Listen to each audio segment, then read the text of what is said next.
Bom, Bruno, teste de som, consegue me ouvir? Tá tudo ok, tá bom. Joaquim. Sem ruídos? Tá legal. Bom, vou aproveitar então a boa maré de não estar ruidoso hoje.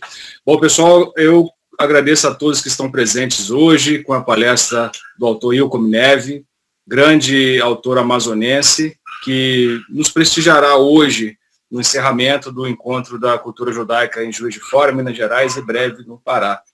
Eu vou fazer uma breve apresentação de Ilko Minev, breve mesmo por conta da sua longa história, acredito que mais da metade dela vai ser contada no nosso encontro hoje. Então, Ilko Minev nasceu na Bulgária em 1946. Apaixonado pela Amazônia, dedicou parte de seus trabalhos literários a contar um pouco da história dessa nossa região no Brasil. Suas obras Onde Estão as Flores, A Filha dos Rios e Na Sombra do Mundo atestam esta sua paixão e dedicação ao norte do Brasil. Com todo prazer, nós recebemos Ilko Minev. Ilko, a sala é sua, fique à vontade. Obrigado. Eu fico muito feliz de poder contar um pouco sobre a minha vida e também as minhas obras. Eu já estou na Amazônia há mais de 45 anos, me considero um caboclo daqui, e a história e ocupação da Amazônia são o tema principal das minhas obras. Eu nasci, como já foi dito, na Bulgária. Na época, a Bulgária era país comunista. Logo depois da Segunda Guerra Mundial, a população judaica, em grande número, saiu para Israel, mas em um momento parou, proibiram estas imigrações. Nós ficamos lá e vivemos um mundo muito complicado depois da Segunda Guerra Mundial, com um regime pesado e difícil que não tolerava religião de jeito nenhum. Aquilo era quase que uma traição maior e muita gente sofreu muito por isso. Basta dizer que o rabino vivia preso e sempre tinha alguma razão, chamava Hananel, eu lembro dele, era bem criança, mas não era nada fácil.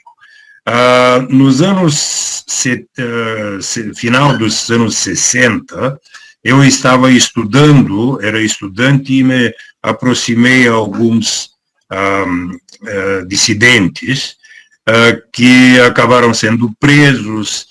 Eu tive dificuldades porque não acreditavam que eu não tinha, na verdade, e a verdade é que eu era amigo deles, mas não participava das atividades, não que não concordava, mas eu sabia que era muito perigoso e me mantinha um pouco distante. Na verdade, fui obrigado a fugir em 1970 para não ser preso, como a maior parte dos meus amigos ficaram 4 anos e meio presos, por atividades ridículas, tipo de reclamar da administração da faculdade. A indisciplina não era aceita. Então, eu saí, fui para a Bélgica, morei algum tempo lá, depois fui para São Paulo com contrato de trabalho, e aconteceu que a empresa onde estava trabalhando abria uma filial em Manaus, e eu acabei indo para Manaus para passar 3 meses, e lá estou 46 anos, coisa assim. Mas foi a melhor coisa que me aconteceu. Eu adorei a Amazônia desde o primeiro dia que cheguei, e olha que ainda não falava nem português direito, era muito difícil. Manaus era uma cidade com menos de 400 mil habitantes, hoje tem mais de 2 milhões, então eu acompanhei e até me beneficiei desse crescimento e sou muito grato a esta terra. A sorte me levou a casar com Nora Ben-Shimon, que era filha do Samuel Ben-Shimon, que acho que é o maior escritor realmente que aborda temas judaicos da Amazônia. E conheci toda a obra dele, era amigo dele. E sempre achava que as coisas que ele contava eram muito interessantes, mas mereciam ser romanceadas para que fiquem mais acessíveis. Muita gente não consegue ler um livro científico, mas consegue ainda ler um romance. Eu fui homem de negócios durante 40 anos e 8 anos atrás me aposentei e então comecei a pensar qual seria o meu próximo passo. O meu primeiro amor sempre tinha sido a literatura e eu era um grande leitor. Eu lia desde livros, jornais, revistas, a bula dos remédios, era um grande leitor. Isso ajuda também no dia que você decide que vai escrever alguma coisa. E assim, 8 anos atrás, eu resolvi verificar a minha capacidade de escrever em português, porque eu falo algumas línguas, mas nenhuma era tão usada quanto o português. E depois, para contar a história da Amazônia, nenhuma outra língua é tão boa quanto o português. E comecei a escrever e descobri, com o primeiro livro, Onde Estão as Flores, que foi muito bem recebido, eu descobri que eu consigo escrever, e aí isto é sarna para se coçar. Uma vez que você escreveu e as pessoas gostaram, você não para mais. O meu caso, acabei de terminar o meu 4º livro, mas o primeiro livro tem uma coisa que eu acho única. É a chegada no Brasil, durante a Segunda Guerra Mundial. O protótipo do personagem principal é um tio meu, e a história até a chegada no Brasil é quase que 100% verídica. Bom, não é 100%, mas 90% verídica, quanto à história dele. Ele saiu da Bulgária de uma maneira espetacular, com a ajuda de ninguém menos que irmão do Hermann Göring, que é uma pessoa histórica, e quem tiver a curiosidade pode procurar na internet e vai achar muita coisa sobre o The Good Brother, o irmão bom. Este homem salvou a vida de muitos judeus e não recebeu, no meu ver, não recebeu o reconhecimento que merece, até pelo nome Göring, que é maldito para nós, né? Assim como Hitler. Então, eu queria contar esta história, porque pouca gente sabe, e até hoje, embora de vez em quando aparecem, tem livro, tem mais de um livro sobre ele, e aparecem muitas outras matérias em jornais e revistas sobre ele, mas de uma ou outra maneira ele ficou pouco reconhecido. Então, uma das coisas que eu queria contar era a história dele. Ele salvou não só o meu tio, como um outro tio-avô, cuja história é um conto que acabou na Espanha, e até hoje a família dele mora lá. Ele mesmo faleceu, mas o filho dele está lá, e pouco conhecia da história da família dele mesmo. Depois disto, a história verídica é que eles pegaram um navio para o Brasil. O navio deu problema, no meio do oceano, e os ventos o levaram mais ou menos em direção a Santos. Eu já mudei esta história e mandei o navio para Belém porque eu queria contar sobre a Amazônia. Então, a história até aí é talvez 90% verídica. Obviamente, quando você escreve, você tem que usar um bocado da sua imaginação, mas os fatos principais realmente eram verídicos.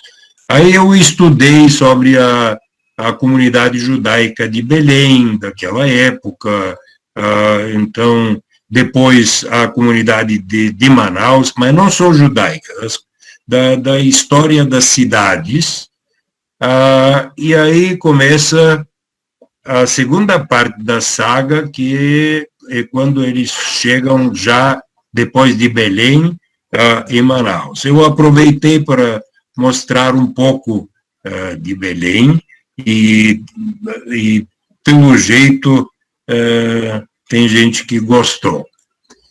O livro foi bastante bem recebido, mas era meu primeiro livro, e me lembro que naquela época eu estava super satisfeito, mas já estava sentindo a vontade de escrever mais.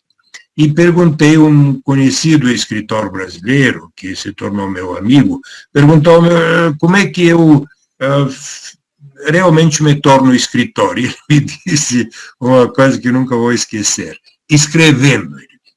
Vai escrevendo. Quando você escreve um livro, você é alguém que escreveu um livro. Quando você escreve o segundo livro, é alguém que parece que quer se tornar escritor. O terceiro livro, bom, aparentemente esta suposição é verdadeira, e depois do quarto você se torna escritor. Então, eu estou neste processo com muito prazer. Eu tenho enorme prazer em estudar e escrever sobre a Amazônia, mas também sobre a chegada na Amazônia. Pouca gente conhece, é que no século XIX, metade do século XIX, a imigração judaica ela começou na época do Napoleão, em 1810 e 15, quando chegaram os primeiros judeus na Amazônia.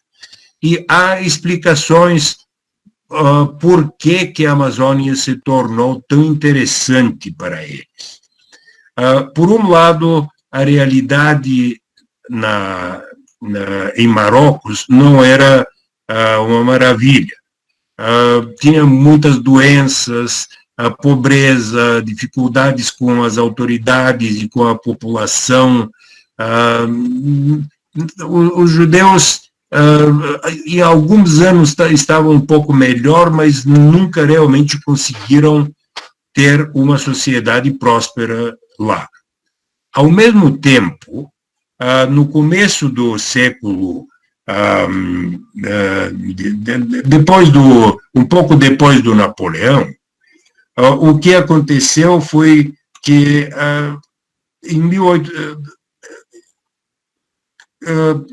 fugiram da Gezerá Negra. Quem é judeu da Amazônia e marroquino sabe o que estou dizendo. Gezerá Negra é a sorte negra, a vida ruim no Marrocos, e eles foram estimulados pela abertura dos portos em 1808 no Brasil. Começou assim, aí a extinção da Inquisição em 1821, a nova Constituição Imperial 3 ou 4 anos depois, e a abertura do rio Amazonas para a navegação internacional em 1876. Pouco depois, já tivemos a proclamação da República, que também facilitou.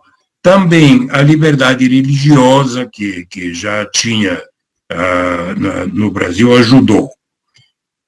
No meio disto, começou a história da borracha. E isso, obviamente, foi um estímulo enorme para...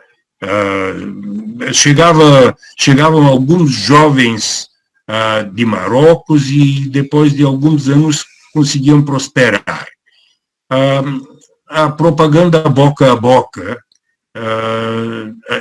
aparentemente funcionou muito bem, e então vinha o sobrinho, o primo, vinham garotos jovens, logo depois de fazer bar mitzvah, eles vinham para a Amazônia. Era interessante, eles saíam basicamente de Saara, onde não tinha água, não tinha árvores, uma sociedade muito conservadora, e chegavam na Amazônia, onde o que mais tem é água doce, todo o verde do mundo que você pode imaginar. E como chegavam jovens solteiros, eles, depois de algum tempo, acabavam se amancebando com algumas indiazinhas ou caboclas. Tanto que, já mencionei, nos interiores amazônicos, hoje, tem mais de 400 mil, e tem gente que fala em número quase o dobro, descendentes de judeus, que não são judeus mais, e nem sabem por que fazem certas coisas. Uma das coisas que acontece em algumas cidades do interior é que, se você for no cemitério católico, vai achar várias sepulturas com pedras em cima. Isso aqui é tipicamente um hábito judeu, mas adotaram e nem sabem por quê. É que o trisavô era algum judeu perdido na selva atrás de borracha. Também, em vários lugares, você vai ver gente acendendo uma vela na sexta-feira, no fim da tarde. Outro hábito judaico. Tem muitos nomes judaicos pelos interiores amazônicos. Você vai achar um monte deles, e tem alguns até artistas famosos, como Davi Assayag, que é um dos cantores no Festival de Parintins, que Davi Assayag é nome mais que judaico, né, marroquino. A família Assayag é muito grande, tem uma parte que são judeus e tem uma parte bem maior que não são. Mas isso também acontece com os benchimóis, com os benzecris, laredos, pazuelos, tem muitos. É interessante o que os judeus fizeram pelos interiores da Amazônia. Não foi em Belém e em Manaus. Hoje em dia, nestas pequenas cidades, tem relativamente poucos judeus. A maior parte está nos grandes centros. Mas isso aconteceu porque, em 1915, mais ou menos, a borracha deixou de ser exclusivamente brasileira. Os ingleses levaram para a Malásia e para o sudeste da Ásia, e aí houve uma queda brutal que acabou com a economia local. De qualquer maneira, umas 1.000 famílias judaicas se estabeleceram no final do século XIX, começo do século XX, ao longo do Rio. Delas, 650 ficaram no Pará, 200, 250 no Amazonas, e outras 150 subiram ainda mais e foram para Peru. Se alguém for a Iquitos, vai achar comunidades judaicas tão antigas quanto as de Manaus e Belém, e com os mesmos sobrenomes. São exatamente, chegaram juntos, todos através de Belém. Esta história, ela tem um outro elemento econômico que eu acho muito importante e que pouca gente conhece. Como é que funcionava o comércio de borracha? Nas grandes cidades, Belém e Manaus, eram empresas, a maior parte portuguesas, que tomavam conta da compra e exportação de borracha. Nos interiores, onde 500 mil de nordestinos tinham ido perseguidos pela seca e a vida difícil no Nordeste, alguns deles conseguiram prosperar, muito poucos.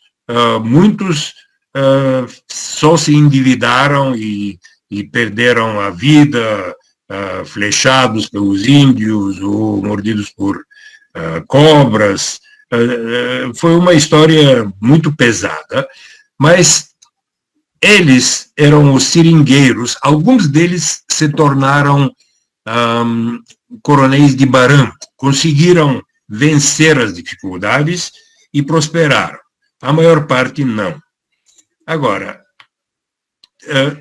tanto os coronéis de barranco quanto os aviadores das cidades grandes, que eram os portugueses, ganhavam muito dinheiro com borracha, mas muito, e tinham uma segunda fonte de renda, que era a venda de suprimentos para os seringueiros, para aqueles que não tinham conseguido fazer fortuna com a borracha. E pagavam pelas balas que usavam preços 5, 6 vezes mais altos que nos grandes centros, pelas armas também várias vezes mais, e pagavam tudo muito, muito caro. Os jovens judeus e também alguns árabes que chegaram durante o século XIX, em um momento enxergaram neste cartel uma possibilidade de eles entrarem no mercado e conseguirem algum sucesso econômico. Então, eles começaram, em seus barcos frágeis, a remo, e aqui as distâncias, pensem em distâncias enormes, né? Eles iam e levavam suprimentos para os seringais e compravam e pagavam preços melhores para a produção, para a borracha, castanhas e outros produtos locais.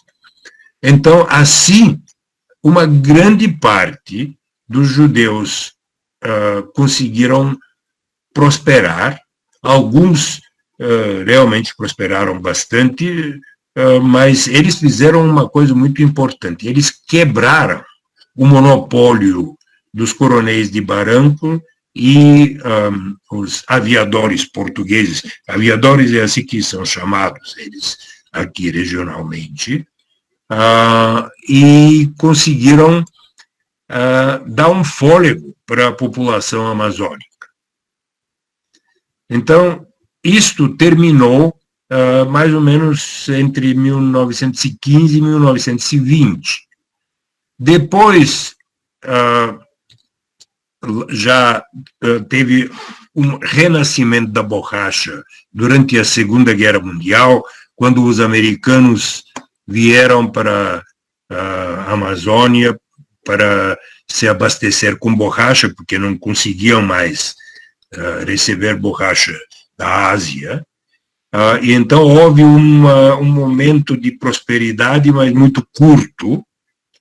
E o interessante é que, depois disto, alguns judeus ainda conseguiram, com todo mundo empobrecendo, todo mundo indo para, saindo de Manaus, Belém e as outras cidades, muita gente foi para Rio de Janeiro e alguns para São Paulo, mas mais para Rio de Janeiro, onde até hoje tem uma sinagoga que é deles.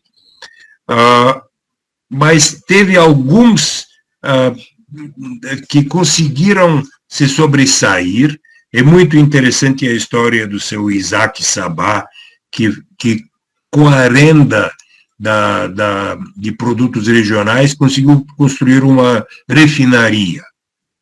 Esta refinaria conseguiu baixar os custos dos combustíveis, que aqui fazem uma grande diferença, porque como as distâncias são muito grandes, os fretes encarecem tudo. Bom, o seu Isaac Sabá conseguiu baixar o preço do diesel em 40%.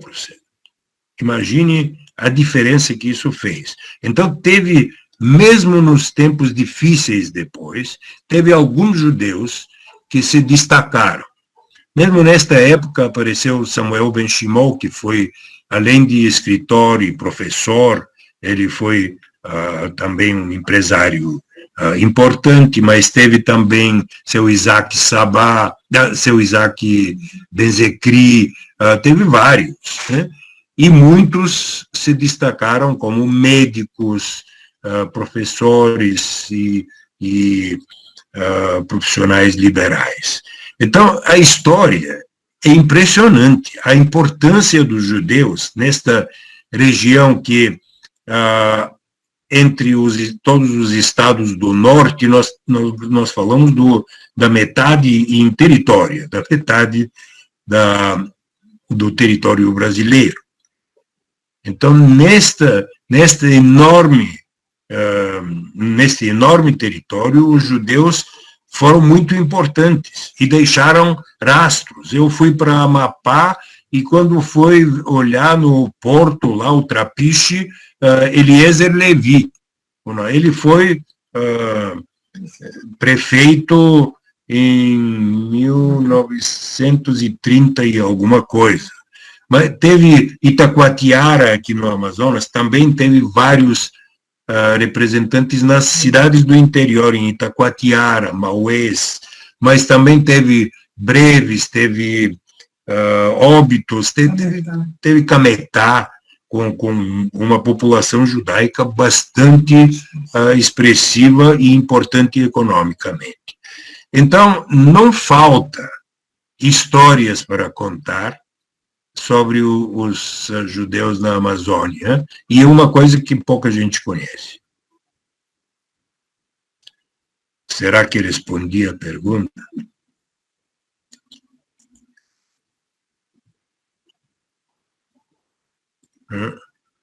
Então, é isso que me move para escrever, porque se não se escrever, se não ficar a marca, ela vai se perder depois de pouco tempo. Certo. Ilko, Otto, eu queria só lhe fazer uma pergunta de novo. O senhor comentou sobre um Girgen que tinha ajudado no transporte, na chegada do seu parente para o Brasil. Qual que era o nome dele mesmo? Muito boa pergunta. O Göring, ele se chamava Albert Göring. É interessante contar que, durante a guerra, ele protegeu a minha família. O meu pai trabalhava na Škoda. Škoda é uma fábrica tcheca que hoje faz automóveis e faz parte da Volkswagen. Mas, na época, era uma empresa independente e o Göring, que era vice-presidente, este Albert Göring, o irmão dele,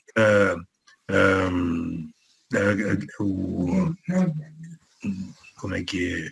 Hermann Göring. Hermann Göring, Hermann Göring era o ministro da Luftwaffe, da aviação alemã, que foi muito importante e por muitos considerado o segundo homem do Hitler.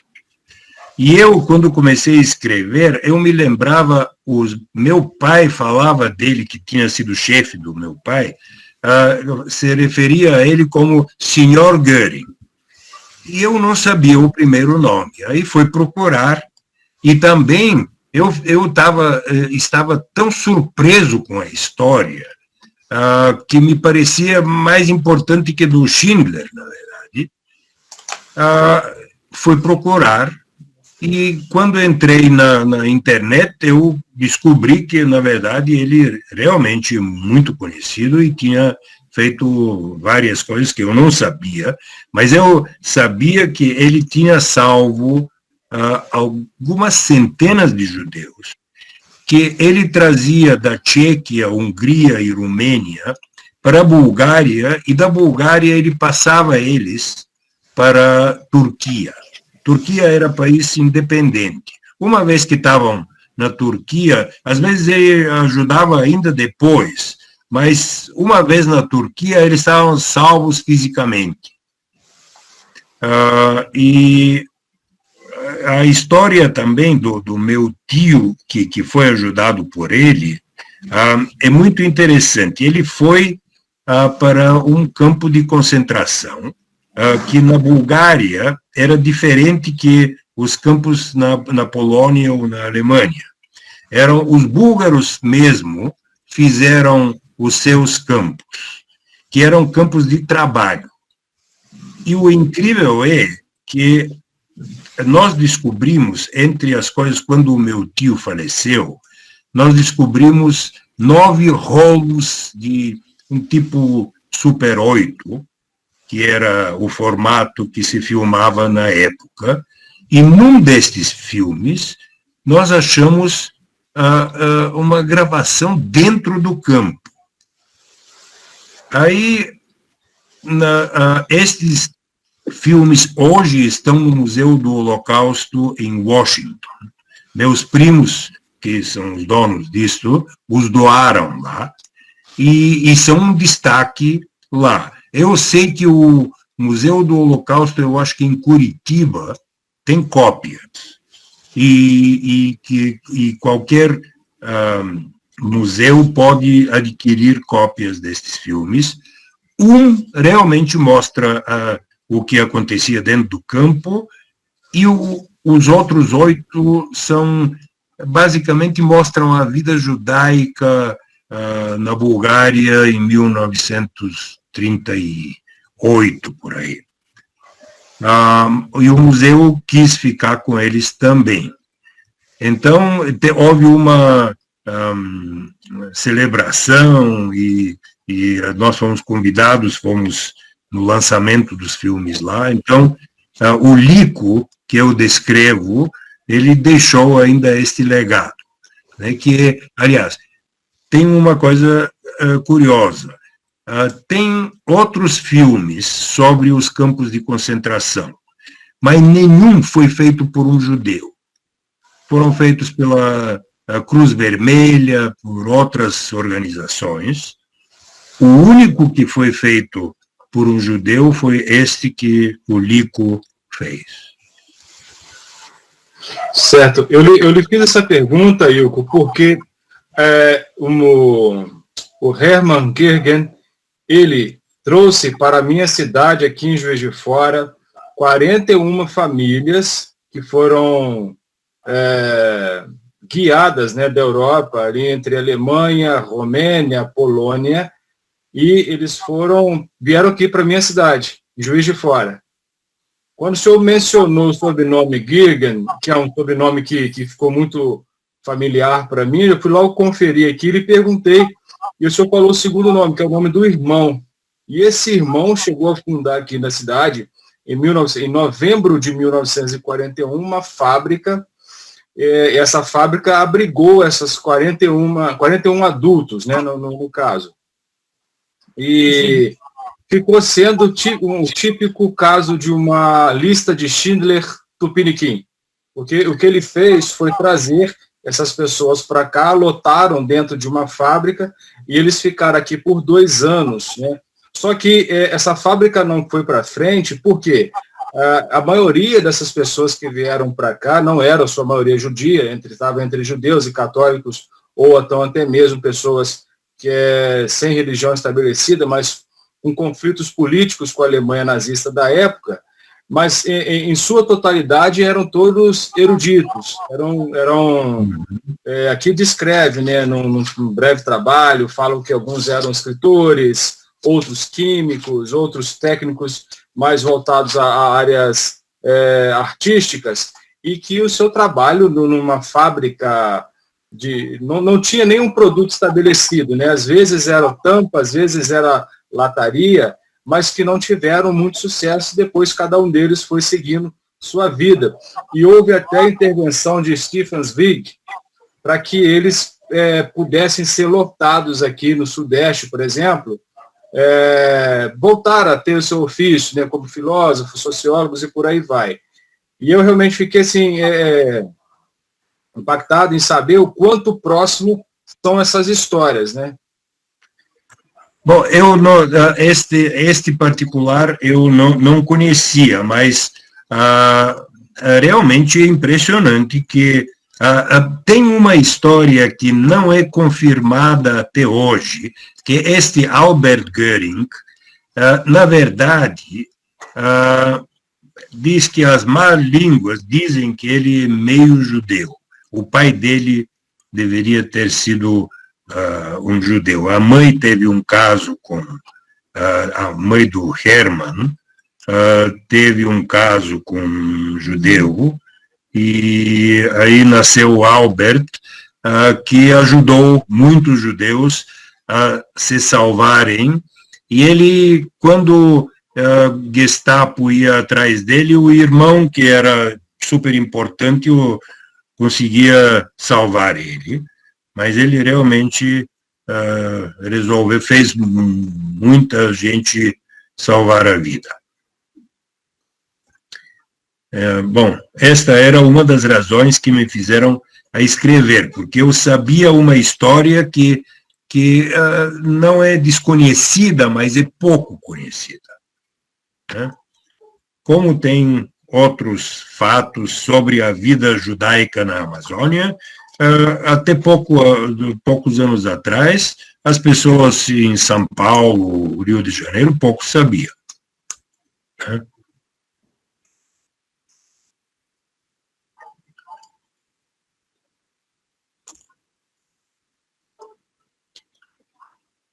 Consegui responder a pergunta?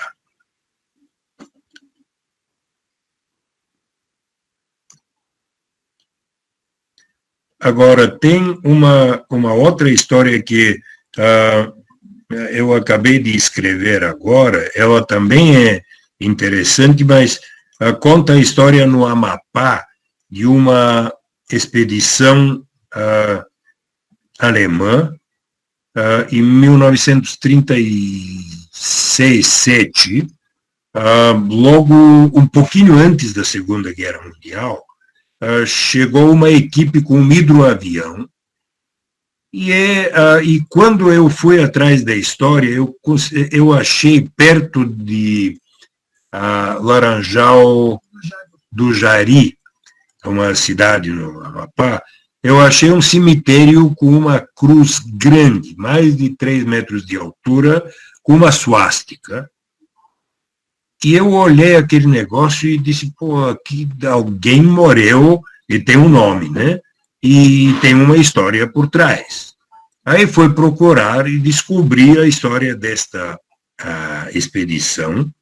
Eles passaram 2 anos lá em Tumucumaque, uma área muito virgem do estado de Amapá, e quando eles saíram de lá, na verdade, por trás da razão científica, tinha também um interesse em se informar sobre a fronteira com Guiana Francesa e aquela região para uma eventual invasão em caso de guerra. Isso era antes da guerra, né? E então, quando eles saíram, eles levaram estas informações, mas deixaram uma criança com uma índia. Quando eles saíram, a criança nem tinha nascido, mas uma das índias lá estava grávida, e nasceu uma criança que chamavam de Alemoa. E então eu fui atrás. E achei alguns vestígios, mas não achei a Alemoa mais, porque as tribos indígenas pouca memória têm. E também lá mudou muito. Do lado francês, onde uma parte das tribos morava, começaram a dar uma ajuda financeira de mais de 600 euros por um marido, a esposa pegava mais 300 e mais não sei quantos cada criança. Então, os índios se passaram para o lado francês. Hoje em dia, muitos ainda falam português, mas a língua principal deles, fora a língua deles mesmo, é o francês. E a moeda corrente é euro. É interessante, eu fui atrás, descobri algumas coisas muito curiosas, e então isso é o tema do meu último livro, que acabei de escrever, ainda não está nas livrarias, mas provavelmente em abril vai aparecer, junto com uma nova edição dos meus primeiros 3 livros, que atualmente 2 deles, pelo menos, estão esgotados. Eu fico satisfeito, porque, obviamente, esgotados quer dizer que alguém leu, né? E soube um pouco mais sobre a Amazônia. Isso traz uma contribuição que vai um pouco além, né, Ilko, por conta daquilo que nós estávamos conversando no início do bate-papo, né? É importante que o Sudeste também possa conhecer os autores judeus que estão lotados no Amazonas, no Pará, Rondônia, Roraima, e que essa literatura possa circular o Brasil de uma forma bem dinâmica, né? Regina Igel, eu não sei se o senhor conhece, ela trabalhou um livro dela chamado Escritores Judeus Brasileiros. Regina Igel, sim. Sim, sim. Ela teve uma dificuldade muito grande de poder citar autores de origem sefardita. Ela citou brevemente, foi só Leão Pacífico. Havia um outro também que ela quis citar, Elias Salgado até falou na última apresentação nossa, que ela estava assim, analisando o que seria considerado judeu, né, dentro dessa perspectiva de estar aqui no Brasil, para que ele pudesse estar ali dentro dessa coleção de autores, né? E é exatamente um pouco dessa trajetória que você comenta sobre essa grande imigração judaica que vai para o Amazonas, se torna miscigenada, e aí depois você tem uma amálgama de culturas ali que vão se entrelaçando, e que, no final das contas, aqueles que buscam a identidade judaica acabam ficando um pouco batendo com alguns percalços. Mas é importante que a sua literatura assim, ela se expanda pelo resto do Brasil, para que a gente realmente mantenha esse ciclo funcionando, essa engrenagem sempre ativa. Olha, pode falar. Sim. Não, eu fiquei muito satisfeito porque os meus livros foram muito bem recebidos. O livro Na Sombra do Mundo Perdido, para minha surpresa, apareceu uma meia dúzia de semanas entre os 10 mais vendidos no Brasil. E teve uma semana que ficou em primeiro. Isto foi, acho que 2 anos atrás. E vou lhe mostrar uma outra coisa que é bom ver. Aqui, o livro em inglês, este último. Aqui, este é Onde Estão as Flores, que traduziram em inglês As Flowers Go. E tem também A Filha dos Rios, também, em inglês. Tem o livro em espanhol, o Donde Estão as Flores. E tem também, e este é um pouco mais curioso, isto aqui é Onde Estão as Flores em búlgaro. Olha. Então, isto aqui é a Filha dos Rios em búlgaro. E tem este aqui também, é o terceiro livro, também em búlgaro.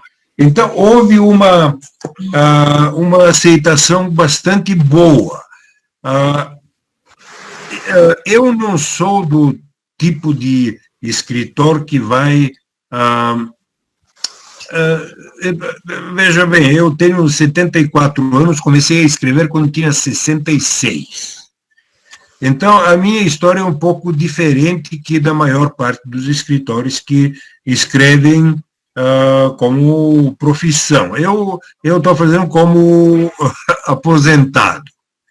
E eu estou surpreso com o resultado. Realmente, o resultado tem sido muito bom. Você pode achar os livros em espanhol e em inglês na Amazon americana, tem na Amazon brasileira também, mas tem também os livros em português lá, só que o mercado brasileiro de livros é muito complicado, é muito difícil. Eu lutei muito para ver os meus livros até em Manaus. Para chegar era uma dificuldade. Em São Paulo é fácil, nos grandes centros é relativamente fácil. Mas com Belém, eu acho que nunca se vendeu o meu livro em Belém. É uma pena, porque se perde conhecimento e um mercado que teria bastante leitores, né? Mas eu não sou o tipo de escritor que vai atrás de prêmios ou alguma coisa assim. Eu não sou muito comercial, devo reconhecer isso. Eu tenho muito prazer em escrever. Quando chega na parte comercial, eu fui comerciante a vida inteira, já fiz o que tinha que fazer quando trabalhei. Então, estou um pouco falho nessa parte. Certo.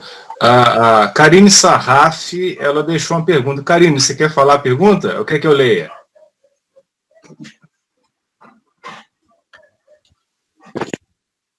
Pode ler, Washington. Otto. Eu estou lendo teu nome, Washington. Pode ler, Otto. Então tá certo. Ilko, doutor Ilko, o senhor falou em romantizar a obra do seu sogro, o professor Samuel Benchimol. Já pensou na possibilidade de assumir este desafio? Olha, quem sou eu? Samuel Benchimol foi um cérebro fantástico. Ele deixou as estatísticas, as histórias que são inigualáveis. O que eu quis contar e estou fazendo conto a história que ele relata de maneira científica de uma forma romanceada. Aí coloca um pouco sal e pimenta e fica uma coisa que fica mais acessível para uma parte dos leitores. É uma visão minha. Eu uso muito, quando eu preciso de uma informação, eu procuro, o primeiro lugar onde procuro é nos livros dele, eu tenho todos. Então, e consulto bastante. Olha, o que eu tenho vontade, talvez, de descrever um dia, em forma romanceada, é realmente a chegada daqueles garotos judeus que vinham de Marrocos logo depois de fazer bar mitzvah, atrás de um tio que morava nos interiores da Amazônia. Chegavam jovenzinhos com uma coragem impressionante, com uma dedicação e com uma vontade de conseguir, que realmente é uma coisa que vale a pena descrever. Maravilha. Ilha, você está na escuta? conversava com o Ilko no início da live, a gente estava conversando desde as 6h30. Eu, ele e a esposa, a Nora Bestimol. E eu falei a ele que, como historiadora, Onde São as Flores me fascinou, nos 3 primeiros capítulos. E veio a curiosidade, assim, de um diálogo entre o David Azan, dos personagens, e Berta Azan, a cunhada dele. Então, ele diz assim para ela diz, como é que você consegue viver numa Bulgária em ditadura comunista? E aí ele responde, no Brasil não é diferente, é uma ditadura por outra ditadura. Então, no Brasil, nos anos 60, né? Estamos nos anos 60. Então, é o período que os militares estavam tomando o poder aqui no Brasil. Então, o David Azan, né, o personagem, ele critica também. Se aqui na Bulgária nós temos uma ditadura comunista, no Brasil não é diferente, tem uma ditadura também. E aí a Berta, a cunhada dele, retruca. Diz, a nossa ditadura é menos pesada do que a sua. Então, desse diálogo aí, eu fiquei bastante intrigada. A sua percepção, porque você foi um homem assim, com um pé no capitalismo, outro no socialismo, né? Você estava no país socialista, você nasceu no país que era livre, depois passou a estar sob o totalitarismo nazista, e depois passou para o totalitarismo comunista, digamos assim. E logo depois você veio para o Brasil, um país dito capitalista, em plena Guerra Fria, né? Então, esse diálogo me chamou muita atenção. Qual é a sua percepção? A sua percepção é a da Berta, de que uma ditadura é menos pior do que a outra? Ilko? Olha, francamente, não gosto de nenhuma ditadura.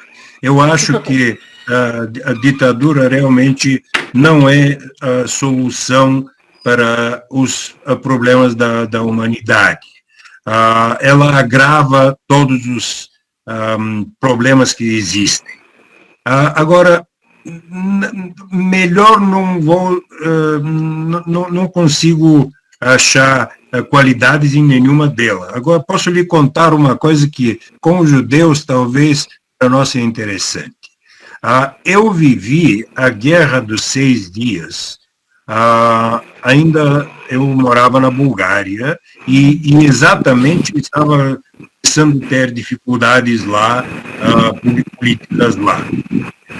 Quando você abria o jornal, ou olhava televisão, ou rádio, os países árabes estavam vencendo batalhas uma atrás da outra. E os vizinhos chegavam conosco para nos dar os pêsames, porque sabiam que nós tínhamos alguma família em Israel, e de repente, no 6º dia, os exércitos gloriosos se renderam. Foi um choque. Neste ponto de informação, os regimes comunistas eram muito pesados. Então, você convivia com mentira o tempo todo, né? Eu sofri bastante com esse negócio, tanto que quase que fui preso. Depois, quando cheguei no Brasil, eu pouco sabia sobre o Brasil, nem sabia que tinha uma ditadura, na verdade. Vou lhe dizer, não gostei também de várias coisas, mas eu me mantive aqui no Brasil longe da política e não era mais estudante. Estudante sempre tem envolvimento maior nessas coisas. Então, eu não tive, para começar, que era imigrante, mal falava a língua e aquela expressão, uma mão na frente e outra atrás. Então, eu tinha outras preocupações. E realmente não tive dificuldades, mas confesso que não gosto de nenhuma das duas e não recomendo.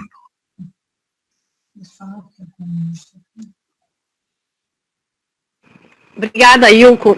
Tenho mais uma outra perguntinha, só para, que assim, eu e a filha dos Rios, e aí, na verdade, assim, tem alguns personagens do primeiro livro, do Onde São as Flores, que participam da Filha dos Rios, né?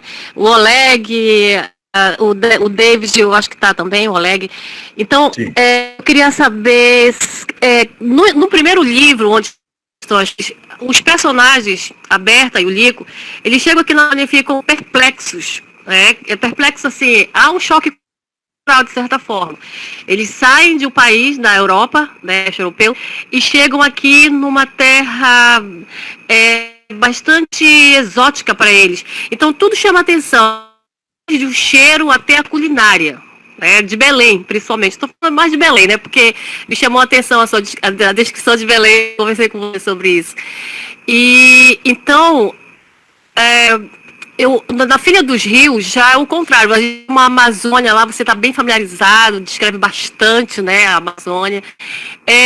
Esse choque cultural fez parte de você também ao chegar na Amazônia, esse desdobramento, digamos assim, com o novo, com o estranho, com o exótico? Olha, eu gosto muito da natureza. E então, quando cheguei em Manaus, em dezembro de 72, no primeiro fim de semana eu falava muito mal português. Mas em dezembro de 72, no primeiro domingo que teve, eu e um japonês que veio junto comigo para trabalhar na Zona Franca de Manaus, nas fábricas, nós fomos pescar. E fomos para o encontro das águas, e aí pegamos vários peixes, e de repente ouvimos uma respiração forte atrás. E eu olhava e não sabia o que era, eu não sabia que existiam botos. Eu fiquei tão encantado, eu vou lhe dizer uma coisa, fiquei maravilhado. E foi amor assim, imediato, e eu estou muito feliz onde estou, nunca vou sair daqui, e já comi jaraqui, né? Então não vou sair daqui. E eu acho o choque cultural foi muito benéfico. Eu adorei. E depois disso eu encontrei algumas pessoas, quase que imediatamente depois disto, e maior parte daqui da comunidade em Manaus, que eu gostei muito, criei amizades com uma facilidade enorme, e então o choque foi só positivo. Certo, obrigada, Ilko. Só para terminar uma outra pergunta, eu lhe falei que eu queria muitas perguntas, né? Você diz no site que o fato de cidades interioranas da Amazônia estarem desvaziadas de certa forma, porque muitos ribeirinhos estão saindo do interior e indo para cidades como Manaus e Belém. Aumenta o contingente populacional. Você faz uma crítica em relação a isso, não é? Eu queria que você explicasse um pouco melhor sobre essa falta de política, digamos assim, pública em relação a esse fato de saírem, desses ribeirinhos saírem das suas cidades, né, das suas vilas e irem para cidades grandes, povoar, de fato. Deixa eu lhe dizer uma coisa, eu realmente sou bastante crítico a todo o processo e a maneira como o Brasil trata a Amazônia.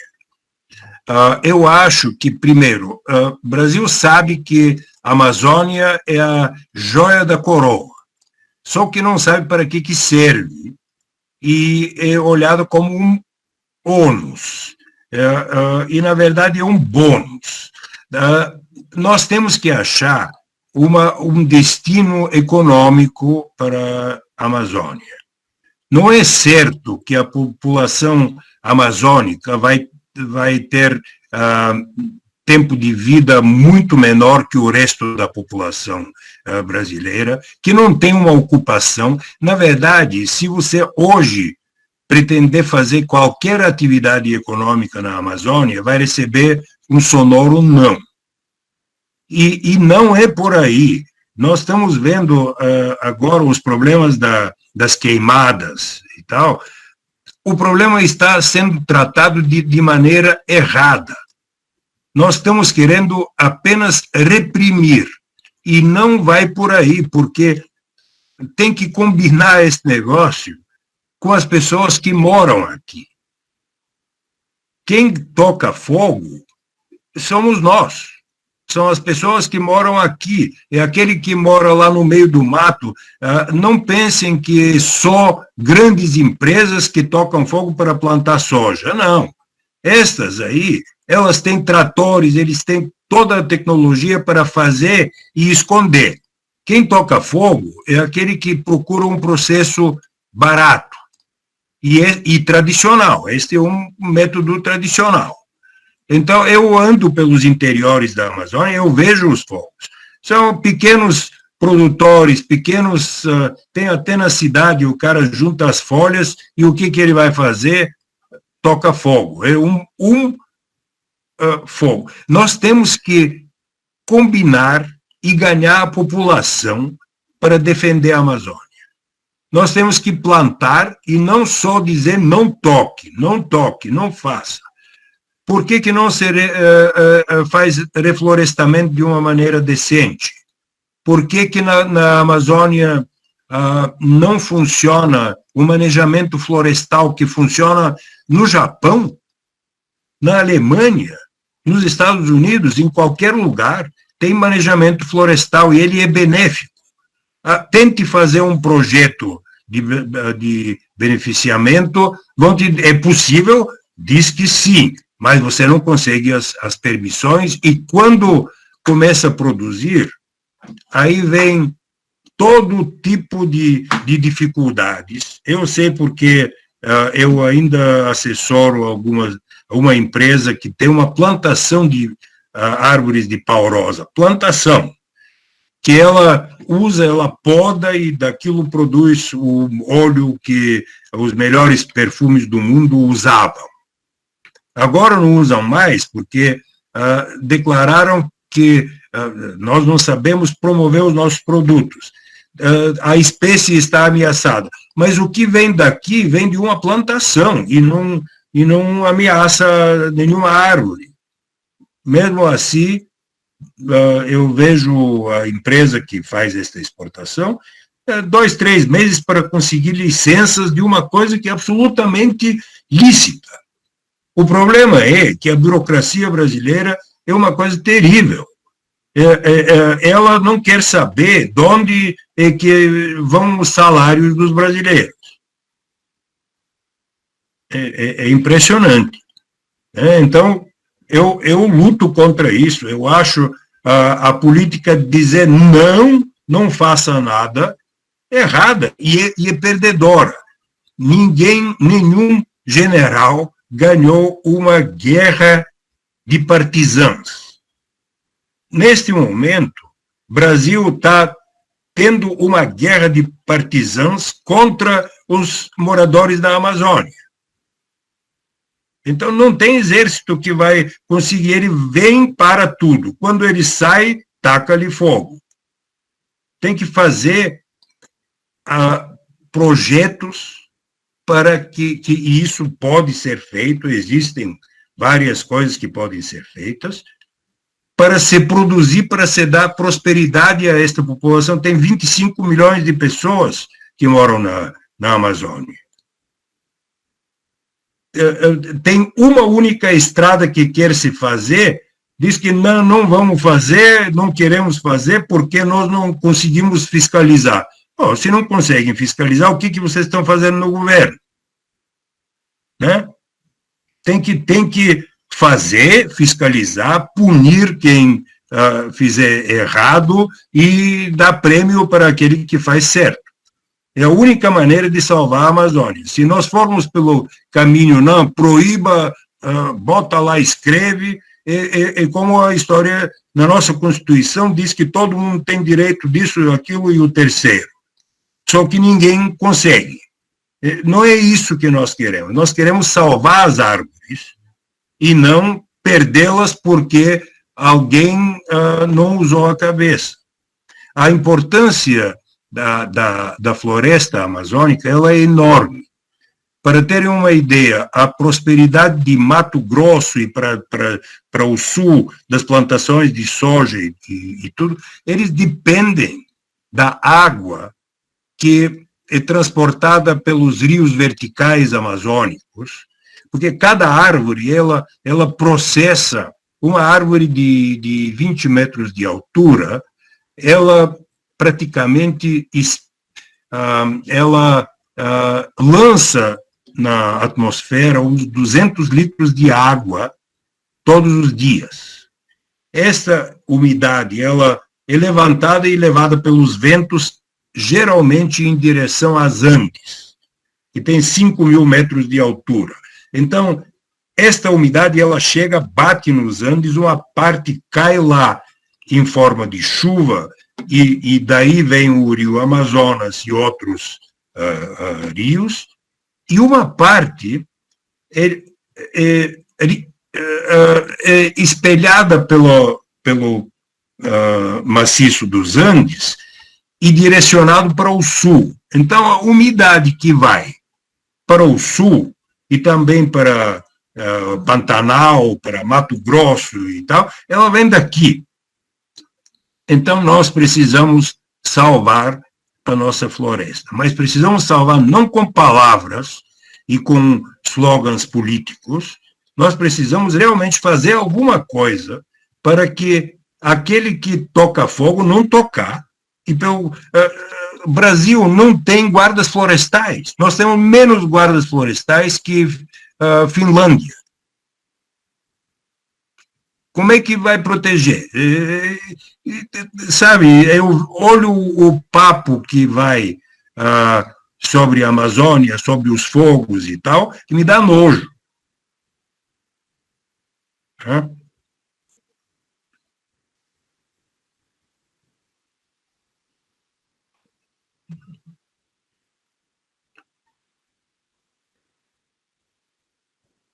Não quero chocar vocês, mas realmente os problemas que nós enfrentamos por aqui são muito maiores do que o público brasileiro se dá conta e são tratados de uma maneira absolutamente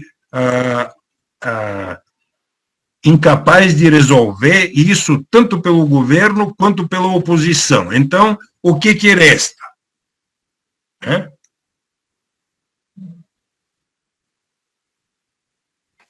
Bom, eu acredito que... Aília, você está na escuta? Eu estou na escuta, sim. Fiquei impressionada com a explicação do Wilco. A explanação, ela se torna muito válida, Wilco, até mesmo pela sua experiência dentro dessa linha. Você trabalhou com isso muitos anos, obviamente, você sabe identificar os pontos positivos e negativos de todo esse processo de preservação do meio ambiente no Brasil. Bom, eu vou deixar a palavra com a Aília agora para ela poder fazer o encerramento, agradecer a Neve pela belíssima apresentação, em nome da Biblioteca Hebraica de Juiz de Fora, em Minas Gerais, eu fico agradecido. Passo a palavra para a Aília. Ilko, eu não tenho palavras para dizer a você o quanto eu sou grato por aceitar esse convite. O nosso convite meu e do Otto para fazer parte para ser um convidado, né? E era um sonho, né? Eu disse pro Otto, eu preciso que o meu venha para a nossa live, quando se fala em Amazônia, logo do seu livro, essa imigração judaico-marroquina, né? E fora que como historiadora, é um aprendizado para mim. A questão que você colocou, Robert Goering, eu fiquei, foi assim, uma grande novidade também para mim. Quando eu li, eu pensei que era ação, mas não, ele está tão fiel aqui que eu fui na internet, ele realmente existiu, o Robert Goering, enfim. Então, só veio acrescentar para mim como historiadora. Eu quero agradecer demais. Agradecer você ter aceitado esse convite. E eu estou super emocionada com tudo aqui, com toda a sua expressão, com a sua humildade, com a sua sapiência, tá? Eu agradeço demais, de coração, você ter aceitado esse convite. E quero agradecer também a todos que estão aqui na sala, pela participação, por estar ouvindo aqui o Wilco. E é isso, muito, muito obrigada mesmo. Obrigada pelos livros que você me deu. Estou terminando aqui um e vou para o outro já. E é isso, muito obrigada mesmo, tá? Obrigado vocês, foi realmente, eu gosto muito desse tema, eu tento conhecer, não conheço tudo, ninguém conhece, mas eu estudo um pouco e tento falar com algum conhecimento. E estou à disposição a qualquer um e qualquer hora para conversarmos. Eu espero que a gente faça as coisas certas para preservar a memória e preservar também o futuro da Amazônia.